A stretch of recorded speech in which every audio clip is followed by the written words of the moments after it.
Oi, pessoal, boa noite. Tudo bem? Eu já vi que tem várias pessoas aí do outro lado, né? Do outro lado da tela. Patrícia, oi, Patrícia, tudo bem? Patrícia Vargas. O Oscar, um amigo nosso de Portugal, Marcelo Reis, está sempre conosco. Suzana, então é um prazer tê-los aí junto conosco nessa atividade, né? Uma atividade bastante clínica, interessante, e onde eu vou comentar um pouco sobre o meu trabalho, sobre a maneira que eu vejo a ortodontia, a maneira que eu faço ortodontia. Então, muito bom tê-los aí conosco, não é? Alguém? A Sabrina. Sabrina, boa noite, Sabrina. Tudo bem? O Robson. Boa. Tem até o Oscar, que é do outro lado do Atlântico. Já falei, o único defeito do Oscar é que ele é benfiquista e eu sou do Porto. Eu sou portista. Mas é um grande amigo nosso aí de Portugal, sempre está conosco nas nossas atividades. A Rita Mello de Portugal também. A Rita também está conosco, de Portugal. Saudade desse cantinho do mundo.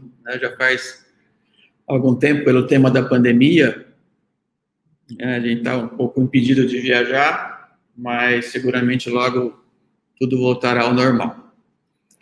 Então, eu praticamente trabalhei hoje na especialização aqui em Ribeirão Preto, né? Trabalhei o dia todo com alunos e paciente.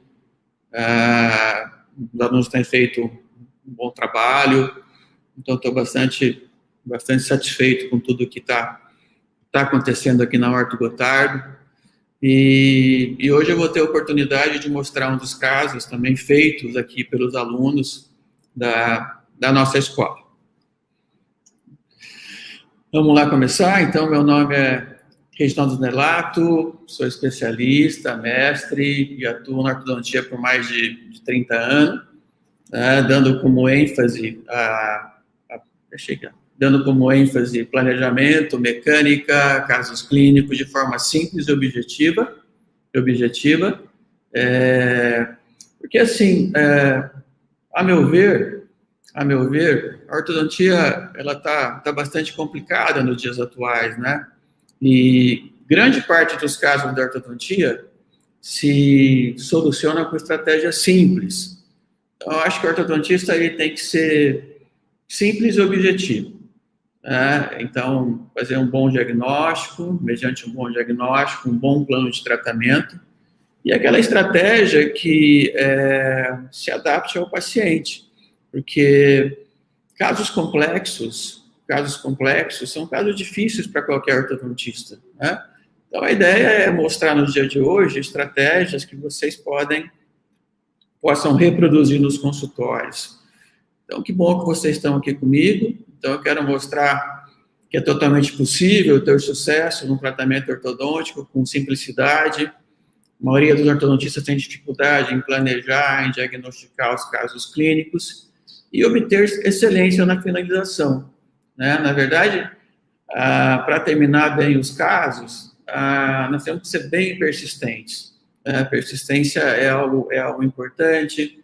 Não podemos desistir do caso, temos que continuar focado em todas as etapas do tratamento. Então, essa é a ideia, né? Então, vocês fiquem comigo, que eu vou mostrar 2 casos completos até o final.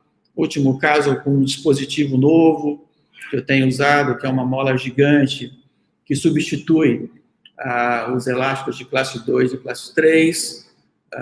Então, a ideia é passar uma hora com todos vocês, uma hora bastante agradável e com bastante discussões clínicas.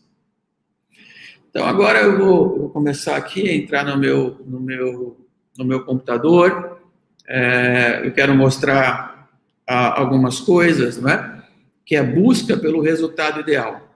Então, quando nós começamos um caso clínico, vem na nossa mente O resultado ideal, aquela oclusão bonita, estável, dentes bem encaixados, sorriso harmônico. Mas desde que nós começamos a planejar o caso até remover o aparelho do paciente, é uma longa trajetória. É uma longa trajetória. Para os ortodontistas iniciantes, o grande problema é que eles não têm o arquivo de caso na cabeça, né?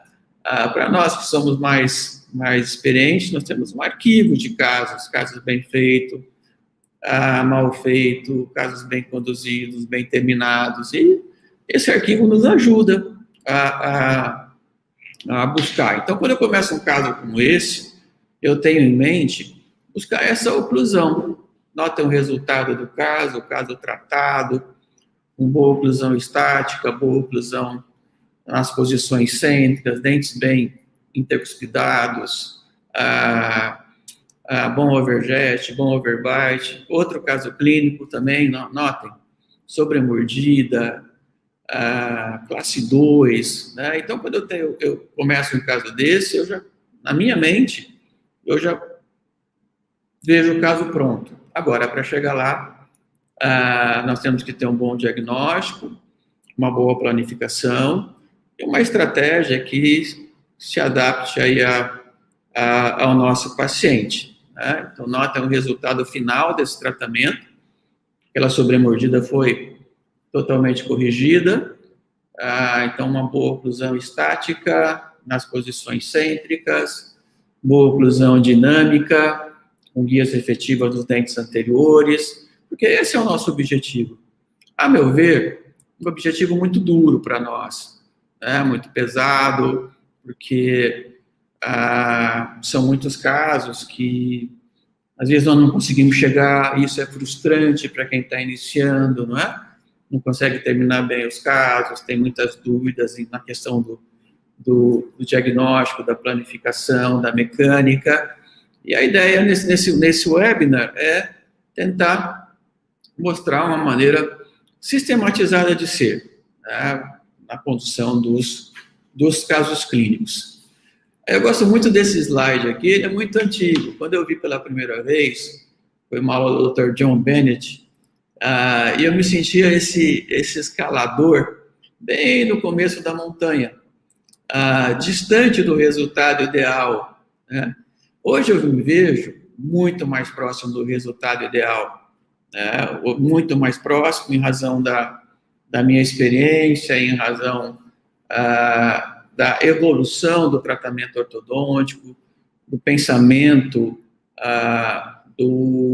das estratégias. Então, a técnica NBT, a ancoragem esquelética, a versatilidade, me aproximaram muito do resultado ideal, né? Então, isso é o mais importante. Hoje é possível que nós terminemos os casos de maneira ideal, porque nós temos técnica, temos conhecimento para que nós chegarmos no resultado ideal. Eu não sei onde vocês estão nessa escalada, mas eu me aproximei da bandeira do resultado ideal, né? Depois de 30 anos como ortodontista, eu me aproximei bastante. E eu também gosto muito desse gráfico, porque agora uma questão bastante relevante, né? Bastante relevante, uma porcentagem de casos que terminam assim nos nossos consultórios. Eu já falei nas minhas aulas, volto a repetir, eu acho que de 10 casos que eu começo, 6 eu termino assim, às vezes 7, 5, porque esse é o resultado ideal, difícil de obter, né? São muitas variáveis. Então, quando eu começo um tratamento, eu tenho essa oclusão em mente, que é o resultado ideal. Só que eu poderei terminar com outros resultados, né, que não condiz aos objetivos do tratamento ortodôntico.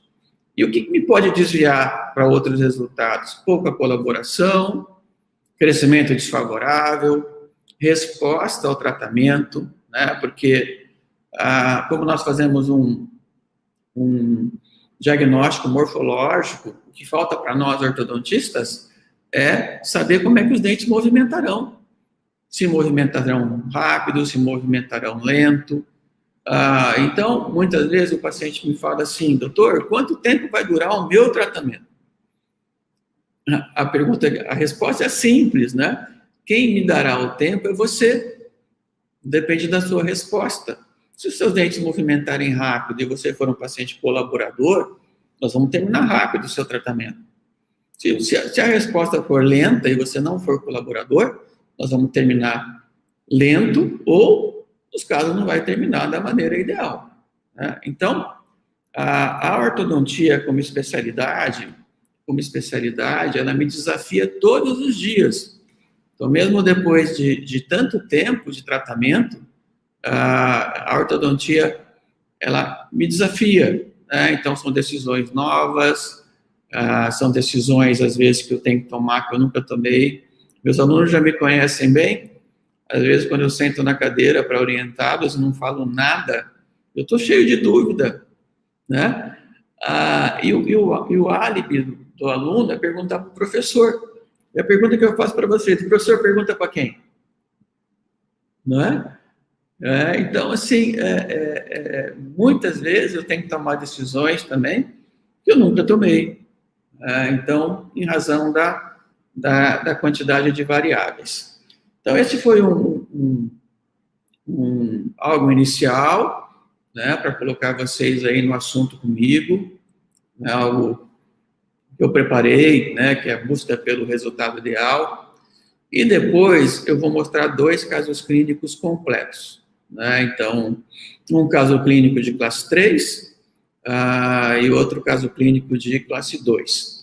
Se vocês tiverem alguma pergunta, alguma questão, né, eu estou totalmente aberto, na verdade, o ideal é que nós façamos aí um encontro descontraído, interativo, dinâmico, porque aqui eu estou totalmente aberto para vocês.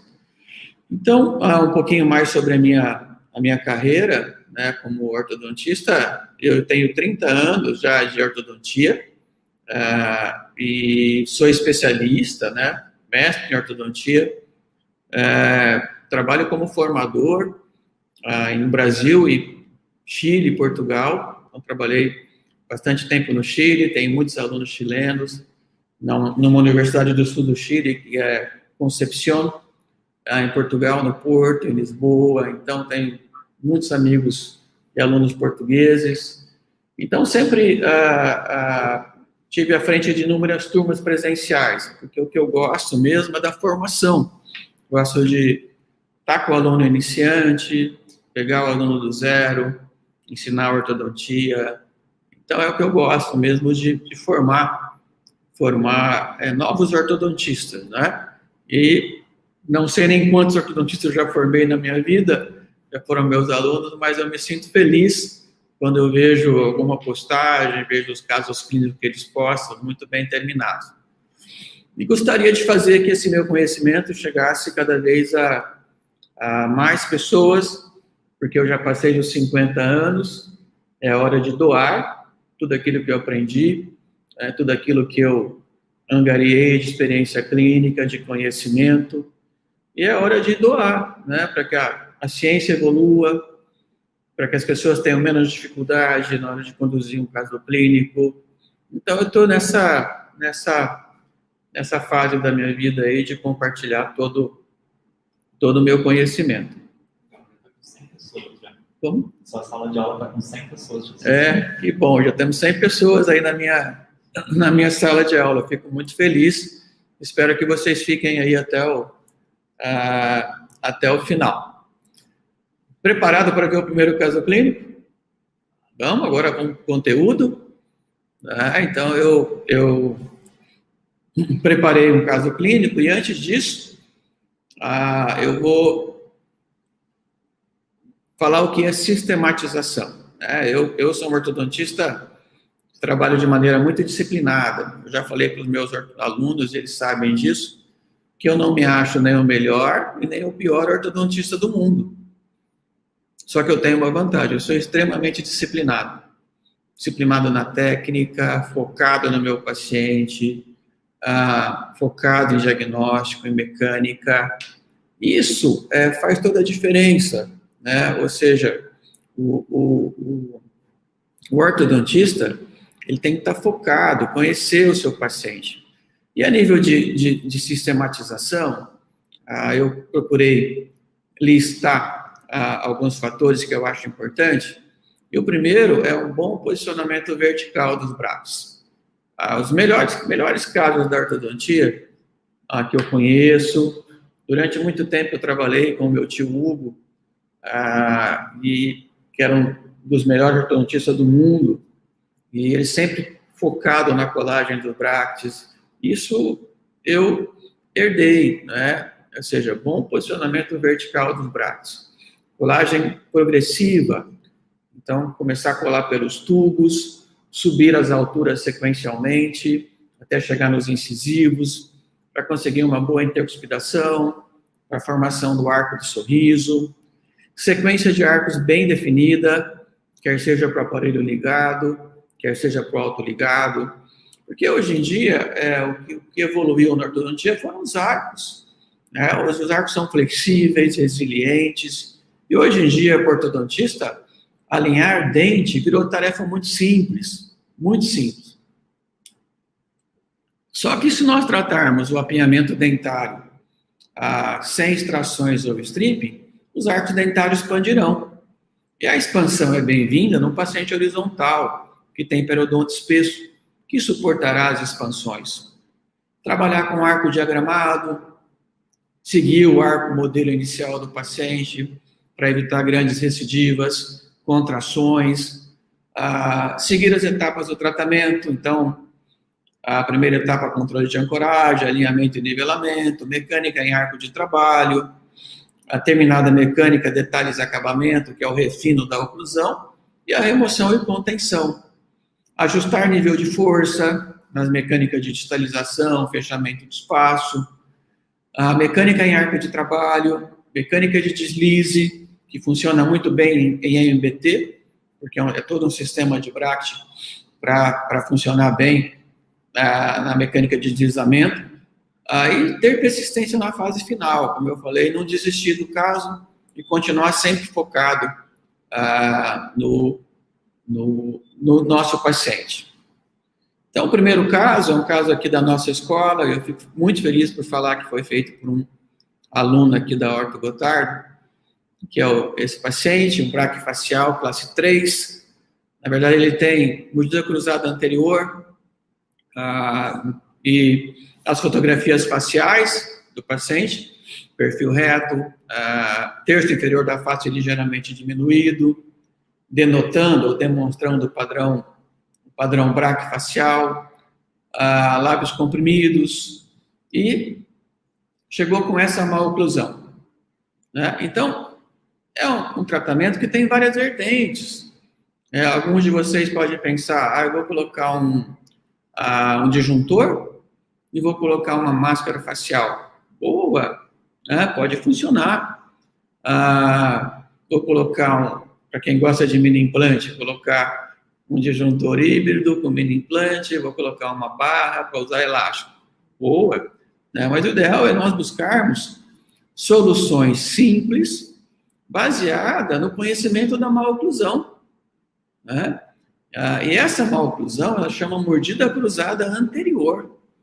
Ela está associada a um deslocamento postural da mandíbula. Então, no diagnóstico, o primeiro passo é a manipulação.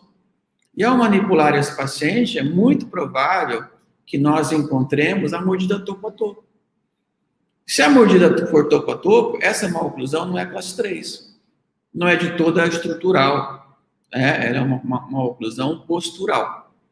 Então, conhecer a maloclusão, é que eu sempre falei para os meus alunos de Portugal, que muitas vezes eu estou no curso, eles falam assim, doutor, eu tenho um doente classe 3, e para eles a maloclusão é doença, para nós também. A maloclusão é nossa doença, que tem que ser tratada. Né? Ninguém morre de classe 3, morrerá com a classe 3. Né? Mas nós temos que entender que a maloclusão é a doença a ser tratada pelo ortodontista. E nós temos que estar focados na cura. Para que nós possamos administrar a dose correta da medicação, nós temos que conhecer a doença. né? Então, a vista oclusal, nota que ele tem discrepância negativa, falta espaço para caninos superiores, também um pouco de discrepância negativa superior. A radiografia panorâmica, então, está no segundo período transitório da dentição mista, é um segundo período onde vai trocar caninos e premolares por caninos e molares de leite. E a cefalometria que nós usamos, bastante resumida, na verdade, são 2 triângulos, são os triângulos de Fastline. Esses triângulos eu vou abordar bastante no curso online, principalmente para o ortodontista saber se esse caso é um caso de compensação, é um caso cirúrgico, né? Ainda mais nos casos de classe 3. Então, notem o ângulo maxilomandibular bem diminuído, demonstrando o padrão braquifacial, incisivos compensados, e o IT de -3. Só que as medidas da mandíbula poderão estar influenciadas pelo deslocamento postural, não é? Então, tem que tomar um bocadinho de cuidado para avaliar as medidas da mandíbula. Vamos conhecer a maloclusão, né? Então, é importante que nós conheçamos a maloclusão. Nós estamos a lidar com a mordida cruzada anterior. Não é a classe 3, né? Há um deslocamento postural da mandíbula. E a mordida cruzada anterior é uma maloclusão que pode ser definida pela presença de um trespasse negativo na região dos incisivos e caninos, né? Envolvendo um ou mais dentes. Dados na literatura relatam uma baixa prevalência, né? Então, a maloclusão, ela tem baixíssima prevalência, mas de vez em quando nos bate a porta um paciente assim, e nós temos que estar seguro para buscar a melhor decisão para esse paciente. Então, decidimos começar aqui no nosso curso com um aparelho removível, aparelho chamado Progênico, Progeni, aparelho de Eschler. Então, a primeira etapa de aparelho removível, 4 a 5 meses de aparelho removível, depois aparelhos fixos. O único detalhe é no controle do arco dentário inferior, nós sempre gostamos de alterar o ângulo dos caninos, a angulação dos caninos nos casos de classe 3, né, para ter um controle no comprimento do arco, e, se necessário, elástico de classe 3 em ambos os lados. Então, notem que estratégia simples para essa maloclusão, que a princípio pareceu complexa, né? À primeira vista, assusta, mas é uma estratégia bastante simples. E esse aparelho é um aparelho que resolve muito. É um aparelho de Eschler, ele é indicado para falsa classe 3, para classe 3 postural, para mordida cruzada anterior, para fazê-lo moldagem ou impressões, superior e inferior, registro de cera, na relação cêntrica, na mordida topo a topo. O arco de Eschler vai posicionar a mandíbula na relação cêntrica, a topo, e o aparelho tem um disjuntor na horizontal, que empurrará os incisivos para frente, superiores, no sentido de descruzar a mordida. Então, teve que ter levantes oclusais, porque ele tinha sobremordida negativa, era uma sobremordida negativa, então, levantes oclusais. E essa primeira etapa do tratamento foi bastante rápida, né, como eu comentei, de 4 a 5 meses, outra vista do aparelho, e logo depois, no primeiro mês já houve melhora, ele já veio assim, a mordida praticamente topo a topo. No outro mês descruzou, nós mantivemos um pouco mais o aparelho à noite, e depois avançamos para o aparelho fixo. Então, notem a montagem do aparelho fixo, o destaque dos caninos inferiores, nesses casos assim de classe 3, apinhamento tratado sem overjet, onde nós não podemos aumentar o comprimento do arco dentário, o ideal é ter um controle. E hoje em dia, eu assisti muitas lives, nessa época de pandemia. Hoje em dia fala-se muito sobre torque, e pouco sobre ângulo, sobre tip. E para vocês terem uma ideia, quando se usa brackets como esse, de aletas duplas, canaleta na horizontal, o tip ou o ângulo, a angulação, se expressará na totalidade. E aparelhos muito angulados, prescrições muito anguladas, moverão os incisivos para frente. Em relação aos torques, na relação arco-canaleta, existe uma perda de 10 graus na expressão, quando se usa canaleta 22 por 28, e como último arco, o arco de trabalho 19 por 25. Então, só para nós prestarmos um pouquinho mais de atenção na prescrição de ângulo, né? Porque o ângulo se expressa na sua totalidade. Então, nós no MBT recomendamos isso, a troca de lado dos caninos, nesses casos de classe 3 compensatória, também em casos de uso de propulsores mandibulares, porque o propulsor mandibular empurra o setor anterior do arco dentário. Eu tenho uma aula muito boa sobre versatilidade, que falo sobre isso, sobre controle de comprimento de arco. E aqui é a vista oclusal. Então, um pouco de levantes. Doutor Marcelo, estou perguntando se pode mostrar a tela. Eu vou voltar na teleradiografia, Marcelo. Aqui. Tudo bem? Marcelo Reis? Isso. Marcelo, nós somos contemporâneos de Presidente Prudente. E a teleradiografia está aí, Marcelo. É um paciente horizontal, sínfise larga, ângulo goníaco fechado, ramo largo. Então, é um paciente horizontal. Então, aqui, olha, abrir espaço para os caninos. Então, toda vez que nós... Agora vai uma dica que eu acho muito interessante. Toda vez que nós abrimos espaço para os caninos, para eles irromperem, sempre pense em acomodar o folículo pericoronário. Notem que a mola abriu um tamanho maior do que a distância média distal da coroa. O pensamento é acomodar o folículo pericoronário, para que esse dente rompa. Eu já salvei muitos caninos de ficarem impactados com essa estratégia, abrindo talvez 1,5 milímetro a mais de cada lado. Nesse caso, houve um prejuízo na linha média, mas depois eu recupero. Eu recupero nas fases subsequentes. Então, notem, o canino irrompeu, agora um arco 12, bastante flexível. Talvez uma ideia melhor seria um sobrearco, porque a deflexão está bastante aguda, né? O grau de deflexão do arco é muito forte, poderá acarretar algum efeito colateral no incisivo lateral. E agora é arco de trabalho.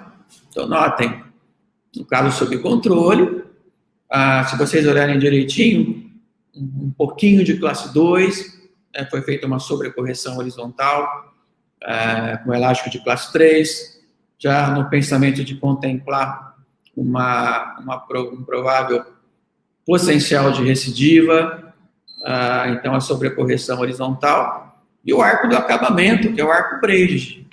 Então, o arco Braid, normalmente, quando nós avançamos para o arco Braid, nós colocamos a ligadura conjugada de molar a molar, para que não abra espaço, e elásticos triangulares, em caninos, em premolares, onde nós acharmos que devamos melhorar a intercuspidação. Então, normalmente é um arco do refinamento, o arco do acabamento, da melhora da intercuspidação, e por norma, o mínimo tempo que ele deverá ficar em boca são 2 meses, por norma. Depois, passamos para remoção do aparelho superior, e depois a remoção do aparelho inferior. Então, a sequência de arcos, para esse caso, uma sequência clássica, uma sequência que nós usamos há muito tempo. Tem muitos alunos meus aí que foram formados por mim, do outro lado, me assistindo. Eles estão bastante habituados com essa sequência de arco. O alinhamento e nivelamento é dividido em 2 estágios. Muitos perguntam, professor, e o arco australiano? É um arco duro, extra duro, é difícil encontrar, muito difícil encontrá-lo. Mas o que nós podemos fazer? No arco de aço inoxidável, fazer um tratamento térmico de superfície. Após a diagramação, passar numa chama bem suave, porque o tratamento térmico de superfície, ele acaba por reorganizar a estrutura molecular e acaba por dar uma maior resistência ao ar. E o caso terminado. Esse aparelho foi removido agora no mês de janeiro, né? Essa oclusão ainda vai assentar mais, ainda havia algumas inflamações gengivais. Seguramente, quando ele voltar no próximo controle, a oclusão estará bem melhor. Mas olha que caso bonito, com uma estratégia bastante simples, né, que todos vocês possam reproduzir no consultório. Notem, vista oclusal, a contenção 3x3, placa de Hawley superior, a panorâmica final, e agora é ficar atento com a posição dos sisos, né? Nós vamos ter que manter o paciente sob controle até a definição dos sisos, periapicais, finais, as teleradiografias do antes e depois, e as fotografias faciais. Então, o paciente com sorriso bastante agradável. Na verdade, o paciente braquifacial, ele praticamente não mostra a gengiva ao sorrir, né, em razão do encurtamento do terço inferior da face, da rotação anti-horária da mandíbula. O sorriso está bastante agradável, tanto na vista frontal como na vista lateral, e em destaque, os incisivos em relação ao lábio. Eu gosto muito dessa fotografia, de onde mostra os incisivos praticamente paralelos ao lábio, bem posicionados, dando todo aí um destaque especial para esse caso. Não sei se há alguma pergunta. Se há uma pergunta, a gente pode agora interromper e responder essa pergunta. Vamos lá. A Heloísa Sade, ela perguntou: o professor fez curva reversa no fio australiano? Não. Eu particularmente, eu não faço curva reversa no australiano. Eu deixo para fazer a curva reversa no fio retangular, em razão do controle de torque, né? Porque nós sabemos que a intrusão dos incisivos inferiores é acompanhada por vestibularização compensatória. Então, o torque lingual de coroa da prescrição impede a vestibularização. Então, eu deixo para fazer no arco retangular, em razão do controle tridimensional das coroas dentárias. Heloísa? Heloísa, excelente pergunta sua, e eu gostei muito do que você falou, da curva reversa, não acentuada, né? Porque a curva reversa é do arco dentário inferior. Num paciente como esse que é braquifacial ou meso com sobremordida profunda, nós não podemos nem pensar em intruir os incisivos superiores, porque a exposição dos incisivos ao sorrir diminui com a idade, né? Então, assim, nesses pacientes meso, braquifacial com sobremordida, trabalhem sempre com a curva reversa, não com a curva acentuada. Procurem não tocar nos incisivos superiores, porque são esses os incisivos que aparecem no sorriso. Nós não podemos nunca nos esquecer que, conforme passa a idade, e eu sinto isso, né, já passei dos meus 50 anos, a gravidade atua negativamente contra a gente, nos puxa para baixo, né, e o lábio superior alongará e cobrirá o incisivo central, os incisivos superiores. Então, uma pessoa tem que sempre ter em mente que a exposição gengival, a exposição dos incisivos no sorriso diminuirá com a idade. Mais uma pergunta que a Morgana e a Betânia fez a mesma questão, né? Quanto tempo de tratamento? Esse caso, assim, ele prolongou um pouquinho pela primeira etapa, mas é um caso que foi tratado em 26 meses, né? Aproximadamente 26 meses. E nós ficamos, assim, contentes porque é um caso tratado no âmbito de um curso de especialização, né? Então, é um tempo bastante bastante razoável para esse tratamento. A Lucimar Prison, ela mandou: o recobrimento oclusal do aparelho móvel não provoca intrusão? Seria ruim para um braço? Então, provoca um pouco de intrusão, mas ele não fica por muito tempo, né? Como ele não fica por muito tempo, não há muito problema, né? Então, é um aparelho que vai ficar, como eu falei, no máximo de 4 a 5 meses, e não dará tempo suficiente para provocar a intrusão dos molares. Boa pergunta, mas se eu também não faço os levantes posteriores, não há como descruzar a mordida. Então, qualquer estratégia para esse menino levaria em conta levantes de mordida. Boa. Obrigado pelas perguntas, espero que as respostas tenham sido claras, né? Claras, mas o importante nós discutimos tudo isso e sanar e aclarar a dúvida de todos vocês. Vamos para outro caso? Sim? Estou aqui com o meu manager do lado, o Thales, então ele que está me controlando. Vamos para outro caso. Esse caso é do meu consultório e eu acabei de terminar. É um caso que me deu bastante trabalho, porque faltou um pouco de cooperação com esse tratamento. Então, é uma paciente com sobremordida profunda, um padrão mesofacial, e notem, eu vou avançar aqui com o caso, as fotografias faciais. Notem o que se vê dos incisivos ao sorrir. Então, notem que nós temos que tratar a sobremordida atuando no setor posterior, com extrusão posterior, não com intrusão de incisivos superiores. Na verdade, nós só faremos a intrusão dos incisivos superiores quando há sorriso gengival.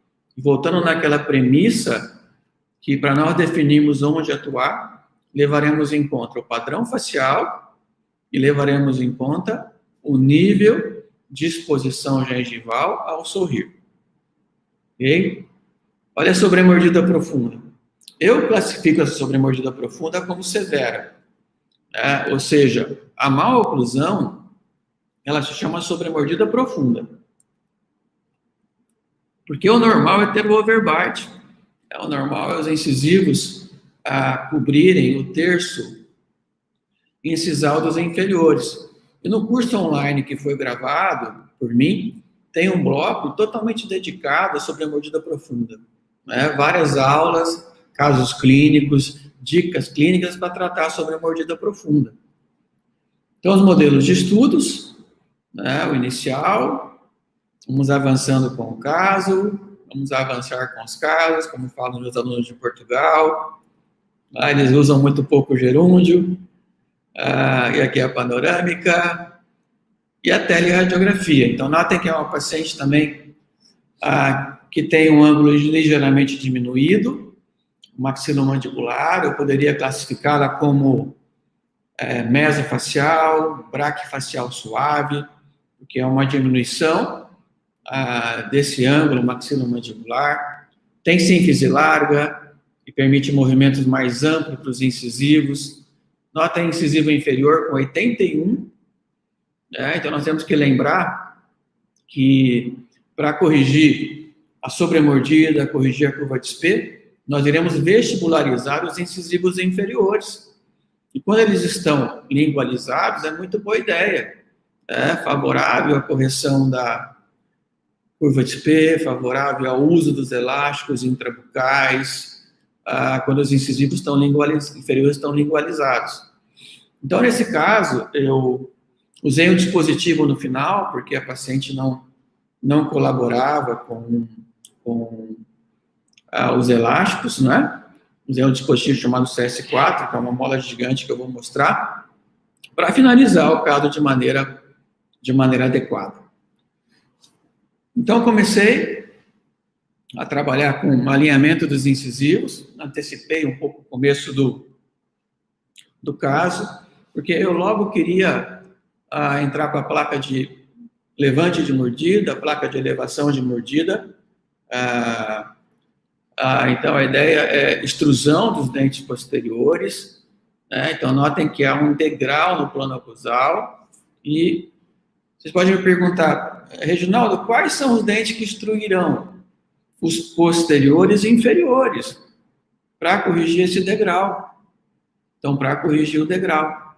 Então, também é um aparelho removível, há a possibilidade de fazer a placa de levante fixa, por meio de bandas, e esse aparelho também fica 4, 5 meses, no máximo 6 meses, para que haja extrusão. Então, nos pacientes horizontais, nos pacientes mesofaciais, o ideal é que nós atuemos com extrusão posterior.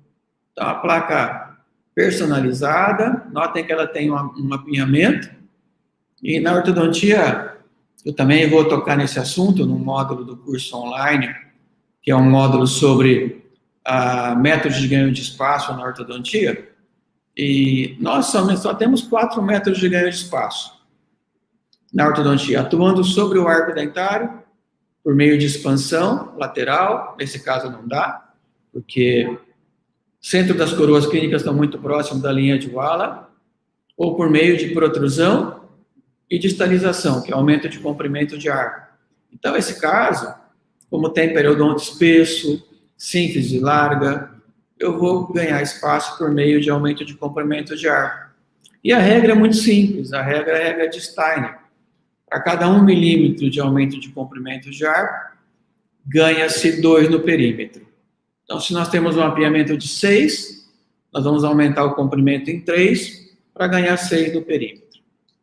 Então, minha ideia é resolver esse apinhamento por meio de aumento de comprimento de arco dentário. Isso está muito bem explicado na sessão do curso online, que trata sobre diz respeito ao apinhamento dentário. Então, a placa de Hawley aí em destaque. Quando eu montei o aparelho inferior, como ela não colaborava muito com a placa, eu tive que fazer os levantes. Agora, notem, não fiz levantes oclusais, fiz levantes funcionais. Qual é a diferença do oclusal e do funcional? 2.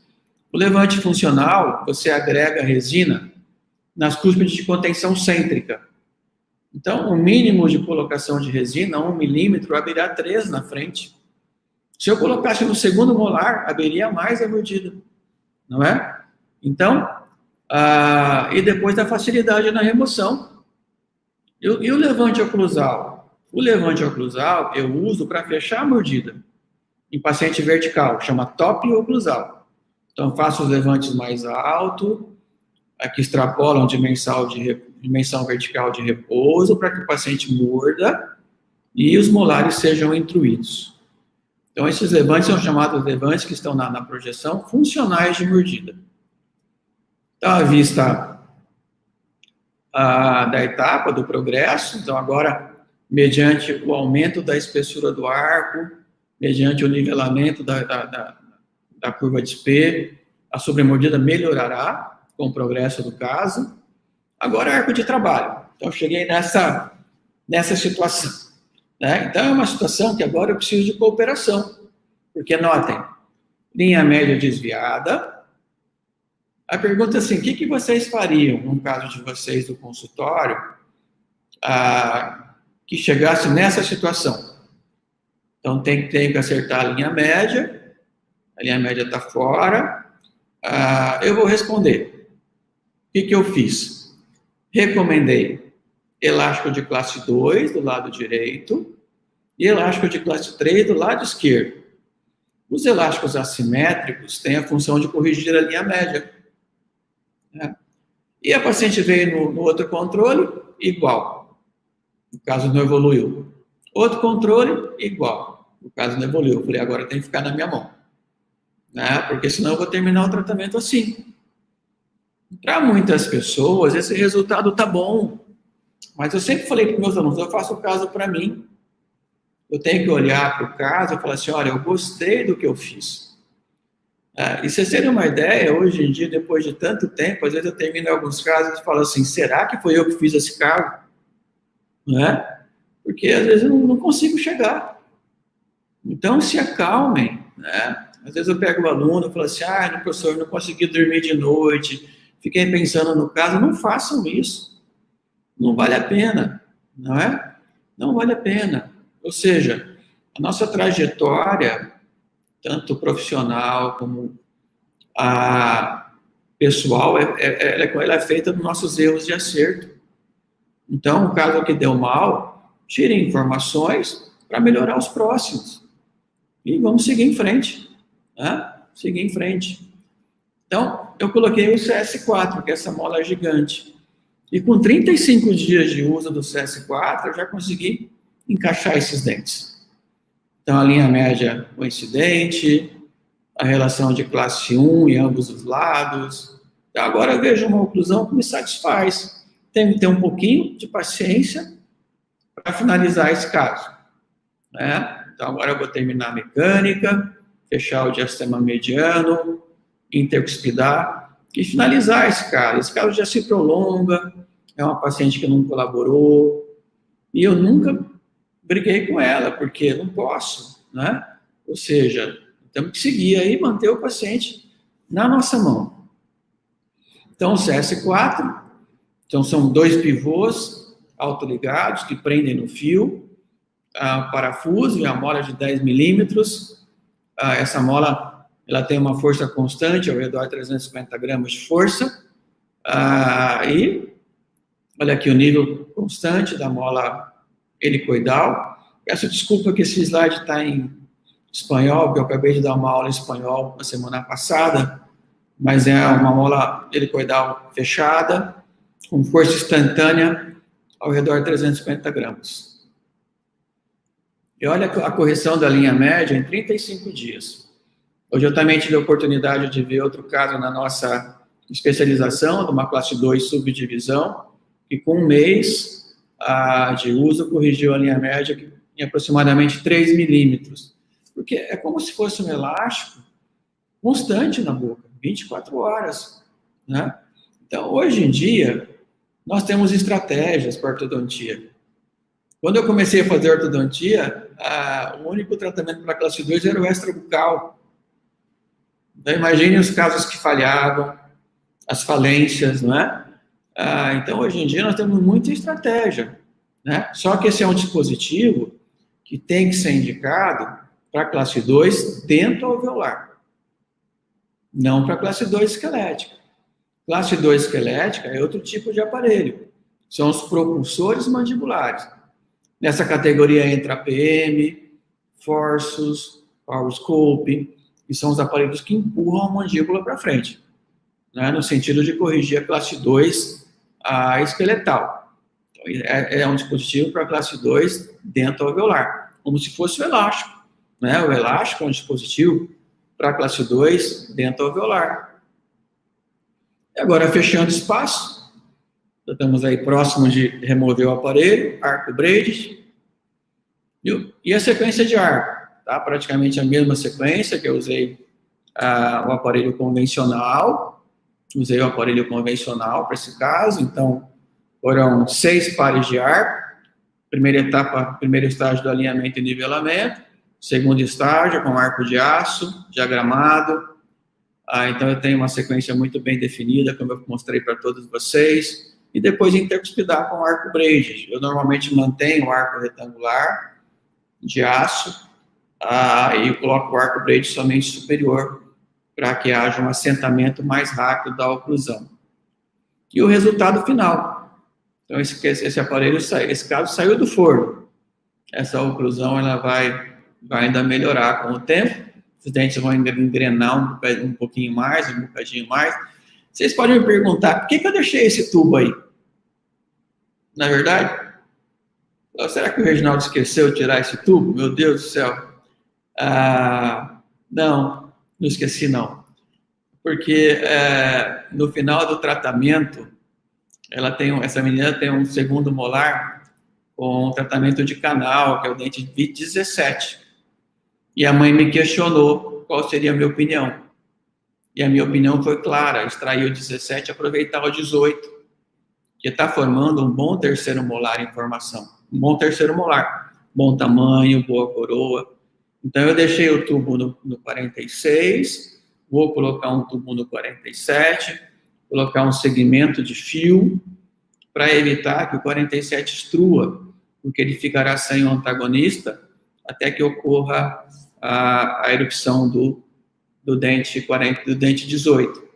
Então, por isso que esse tubinho ficou, né? Não é para ela se lembrar que um dia na vida ela usou o aparelho ortodôntico. E aqui o resultado final. Tanto é que o 17 aparece na imagem, ele tem até uma banda, porque a coroa está destruída. Né? Então a mãe insistiu em fazer canal e eu achei melhor agora, achamos melhor em conjunto extrairmos. E a fotografia facial final da Juliana, né? Então conseguimos aí um bom resultado. Eu não sei se há alguma questão, se há alguma pergunta. Agora nós vamos aí respondê-las. A Patrícia Vargas, ela perguntou se a mola era fixa, mas eu acho que você acabou respondendo. Paty, posso chamar você de Paty, porque eu te conheço há muito tempo, não é? Nós somos amigos de Lins, a nossa cidade de infância, então... Esse dispositivo, ele vem com um pivô autoligado. Então, primeiro eu prendo no arco o pivô e depois parafuso a mola. Essa mola que eu usei é uma mola de 10 milímetros. Você pode comprar a mola de 7 e de 10.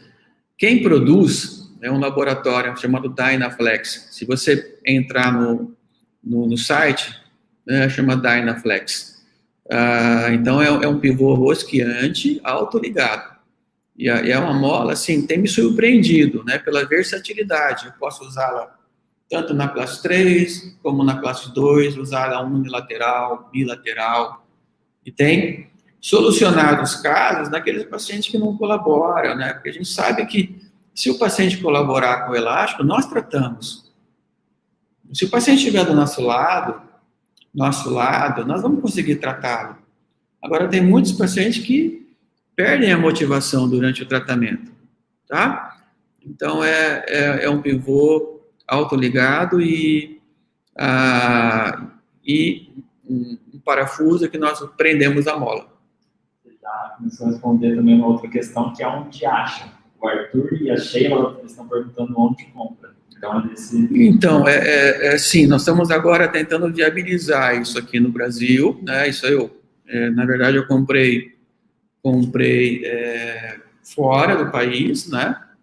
Na própria Dynaflex. Se vocês entrarem no site dynaflex.com, vão perceber. Mas nós estamos tentando viabilizar. Então, aqui na Orto Gotardo, já estamos aí em tratativas com uma empresa brasileira que também tem esse dispositivo para nós começarmos a viabilizar tudo isso, né? Na verdade, eu quis mostrar algo de novo para vocês, para despertar esse interesse nesse dispositivo que às vezes nós temos que ficar mendigando para o paciente usar o elástico, para nós chegarmos onde nós queremos. O Eduardo Oliveira perguntou se o desmame dessa mola, como que faz? Tem que sobrecorrigir. Então, sempre sobrecorreção. Né? Então, Eduardo, boa pergunta, sabe? Porque é a mesma situação do elástico. Toda mecânica ortodôntica, como essa sagital, nós temos que contemplar um percentual de recidiva ao redor de 20% a 30%. Então, o ideal é fazer um pouco de sobrecorreção, né? Levar tanto é que eu levei o molar para a classe 3, não sei se vai aparecer nessa fotografia, deixa eu tentar buscar. Não. Olha aqui, ó. Se você olhar, o molar está em classe 3, ele passou uns 2 milímetros da classe 1. Né?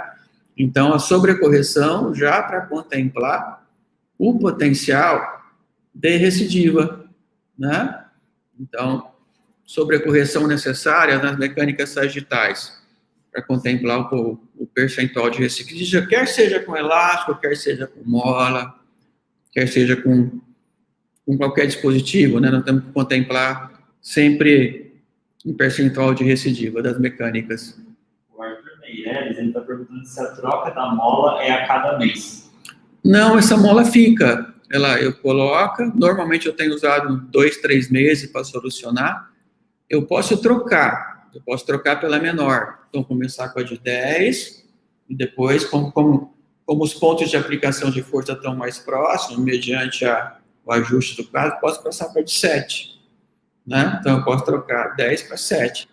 Mas, normalmente, ela fica. Hoje, a menina que veio no controle, eu simplesmente olhei. Ela vai ficar mais um mês, estava tudo certo. Assim, deixa eu comentar um pouco a adaptação. Me preocupa um pouco a adaptação. Então, eles se queixam nos primeiros dias, mas assim, com 2, 3 dias já estão bem habituados. Né? Então, sempre faço um inquérito no início para saber a adaptação. Já coloquei em adolescente, coloquei em adulto. Então, tudo assim, no começo é difícil, mas com 2, 3 dias já estão habituados e segue a vida, né? Segue com o aparelho em boca e sem muito transtornos. A Rinelli Garcia perguntou assim, professor, tem paciente que não consegue ficar com essa placa de levante. Seria possível fazer um levante no molar superior? Seria. Só que eu aconselho a usar o segundo molar. Porque o segundo molar já fica um pouquinho mais intruído em relação ao primeiro. E o impacto assim, você vai ter que colocar uma menor quantidade de resina. Porque quanto mais para trás, mais próximo ao côndilo nós levantarmos, mais abrirá a boca. Então, nesses pacientes que você não consegue, você pode levantar, e eu aconselho colocar uma pequena camada de resina nos segundos molares superiores. É isso. Eu ainda estou perguntando onde compra, mas já escreveram o nome da... Depois, assim, eu prometo que até a própria Orto Gotardo, eu vou gravar uma aula específica dessa mola e vou disponibilizar para todos vocês, tá bom? Eu quis trazer algo novo, algo que despertasse a curiosidade de todos vocês. Quando eu vi pela primeira vez, não botei muita fé nisso, mas depois eu tinha uns casos que não andavam na minha clínica, eu falei, vou usar. Aí, a partir daí, eu comecei a valorizar esse dispositivo nesses pacientes pouco colaboradores, né? Então, é isso, pessoal. Esse foi o conteúdo, né? Nós cumprimos aí uma agenda de 1 hora de aula. A ideia na verdade, ajudá-los, né? Fazer uma ortodontia sistematizada. Se vocês pensarem que eu não tenho dúvida, eu sei de dúvida, né? Mas na idade é compartilhar todo o meu conhecimento para ajudá-los a fazer uma ortodontia melhor, né? Na verdade, como eu falei, é hora de trocar, e eu decidi, junto com a Orto Gotardo, com a Orto Gotardo Time, gravar um curso online. Nesse curso online, nós vamos tocar em vários tópicos, né? Então, é um curso para ortodontista que quer alavancar a carreira, profissional que quer entender um pouquinho mais dessas mecânicas sistematizadas, que querem ir ao diagnóstico de finalização com excelência. E nesse curso online, eu procurei dividir em tópicos. Né? Então, o primeiro tópico, tratamento do apinhamento.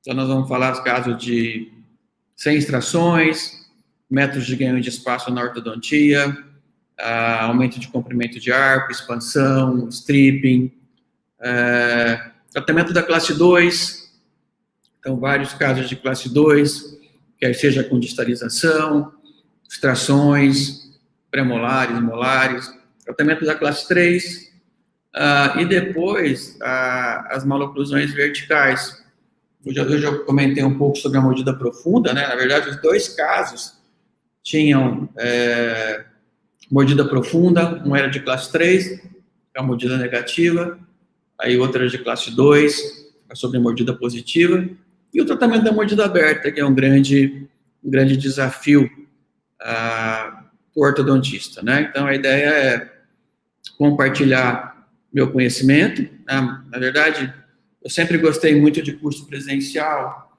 mas o curso online, hoje em dia, ele consegue abranger mais pessoas, consegue que vocês consigam assistir o curso no conforto das vossas casas, né?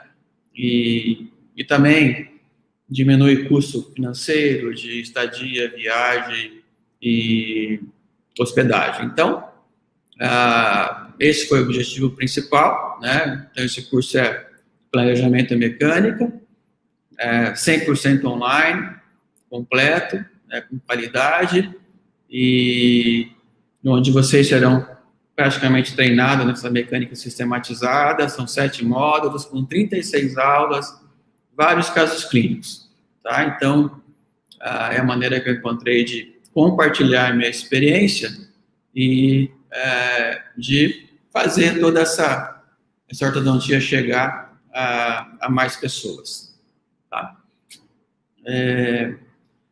Eu não sei se há alguma pergunta, então agora que eu vou deixar o endereço, né, da Ortogotário Digital, que está na projeção, e se vocês tiverem interesse, esse é o lugar que vocês, é só acessar o link. Não sei se há mais nenhuma pergunta. Não, o pessoal está agradecendo pela aula, falou assim que foi excelente, parabéns, foi um excelente, como sempre, uma excelente aula, muito obrigado, muita palminha. Então, eu quero também agradecer a todos vocês, né, para mim é muito importante, porque aqui eu falo voltado para o meu computador, né, eu gosto de olhar para o rosto de cada um, ver as expressões, então eu fico feliz que vocês aproveitaram, estiveram comigo aí nessa 1 hora, e espero vê-los aí em outra oportunidade. Isso aí. Muito obrigado, bom descanso, fiquem com Deus, se protejam, usem máscara e vamos seguir a nossa vida, né? Da melhor maneira que for possível. Tá bem? Até o nosso próximo encontro.